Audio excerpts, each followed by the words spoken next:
राव अवधपुर चहत सिधाए, विदा हो हित हम ही पठाए। मात मुदित मन आयुष देहु, बालक जाने करब तिनने हूँ। राजा अवधपुर को जाना चाहते हैं, विदाई के लिए हमको भेजा है।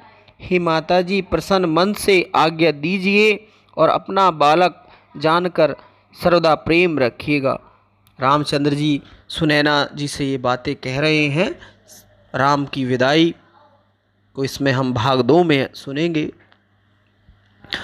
सुनत वचन बिलखौर निवासु, बोली न सकहि प्रेम बस सासु।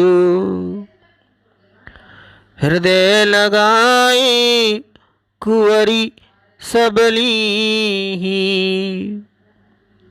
पति ने सौंपी विनती अति की। यह सुनते ही रनिवास दुखी हो गया। सुनैना जी प्रेम से कुछ बोल न सकी। उन्होंने सब राजकुमारियों को हृदय से लगाकर उन्हें उनके पतियों को विनयपूर्वक सौंप दिया। कर विनय सिय राम ही समर्पी, जोरी कर पुनि पुनि कहे। बलि जाऊं तात सुजान तुम कहीं, तुम कह विदित गति सब की आहे। परिवार पुरजन मोहि राजहि, प्राण प्रिय सिय जानवी। तुलसी सुशील स्नेह लखि निज, किंकरी करी मानवी। तुलसीदास जी कहते हैं कि सीता जी को श्री रामचंद्र जी को सौंपकर बार बार विनती कर हाथ जोड़कर कहने लगी कि हे तात, मैं तुम्हारी बलि जाऊं। तुम चतुर हो, सबके मन की गति को जानते हो, अतः इस कुटुंब सहित पुरवासियों युक्त मुझे और राजा को यह सीता प्राणों से भी अधिक प्रिय है।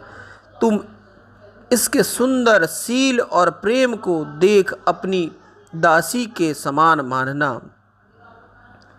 तुम परिपूर्ण काम ज्ञान शिरोमणि भाव प्रिय, जन गुण गाहक राम दोष दलन करो नायतन। तुम मर्यादा ही परिपूर्ण काम और भाव प्रिय ज्ञानियों में शिरोमणि हो। हे राम, तुम भक्तों के गुण ग्राहक और उनके दोषों को नष्ट करने वाले और करुणा के धाम हो। अस कही रही चरण गहिरानी, प्रेम पंख जनु गिरा समानी। सुनी स्नेह सानिवर बानी, बहुविधि राम सासु सन्मानी। ऐसा कहकर रानी सुनैना उनके पांव को पकड़कर ऐसे चुप हो रही मानो प्रेम पंख में वाणी लुप्त हो गई हो।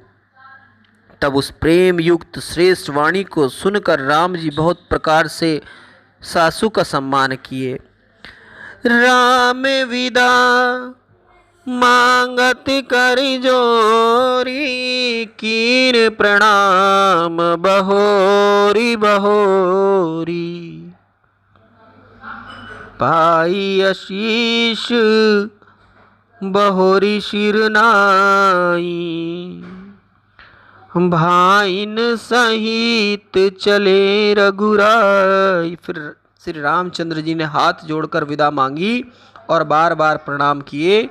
तब आशीर्वाद पाकर सिर झुकाए और श्री रामचंद्र जी भाइयों सहित चल पड़े। मंजू मधुर मूरति उरानी, भई स्नेह शिथिल सब रानी। पुनि धीरज धरी कुंवरी हकारी, बार बार भेटहि महतारी। तब उनकी सुंदर मूर्ति को हृदय में लाकर सब रानियां स्नेह से शिथिल हो गई। फिर धैर्य धारण कर कुमारियों को बुलाकर माताएं बार बार भेंटने लगी। पहुँचा वही फिर मिलही बहोरी, बढ़ी परस पर प्रीति न थोरी। पुनि पुनि मिलत सखिन विलगाई, बालवत्स जनु धेनु लवाई। इस प्रकार पहुँचाती और मिलती प्रीति बहुत बढ़ गई। तब इस प्रकार के बारंबार मिलाप से वैसा ही प्रकट हो रहा था मानो कोई नवीन ब्याई गौ अपने बछड़े से मिल रही हो। प्रेम विवश नर नारी सब सखिन सहित रनिवास, मनहु दीन विदेहपुर करुणा विरह निवास। रामा करुणा विरह निवास। इस प्रकार सखियों सहित सारा रनिवास प्रेम के वशीभूत हो गया, मानो करुणा और विरह ने जनकपुर में निवास कर लिया हो। शुक सारी का जानकी जियाए, कनक पिंजरन राखी पढ़ाए।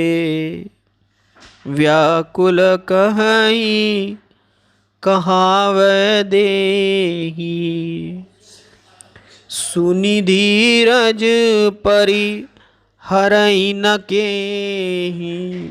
सीता जी ने जो तोता और मैना सोने के पिंजरे में रख कर पाला और पढ़ाया था, वे व्याकुल होकर कहने लगे कि सीता कहाँ है। उसे सुनकर जो धैर्य न छोड़ सका ऐसा कौन है। भय विकल खग मृग यही बाती, मनुज दशा कैसे कही जाती। बंधु समेत जनक तब आए, प्रेम उमंग लोचन जल छाए। जब सुआ और तोता जैसे पक्षी और मृग ऐसे विकल हुए तो मनुष्य की दशा क्या कहें। उसी समय प्रेम युक्त नेत्रों में जल भरे भाई कुशध्वज सहित राजा जनक भी आ गए। सियहि विलो की धीरता भागी, रहे कहावत परम विरागी।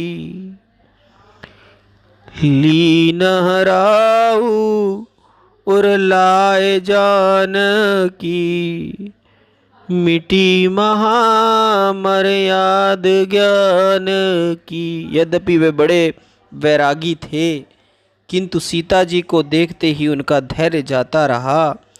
उनके ज्ञान की मर्यादा लुप्त हो गई और सीता जी को हृदय से लगा लिए।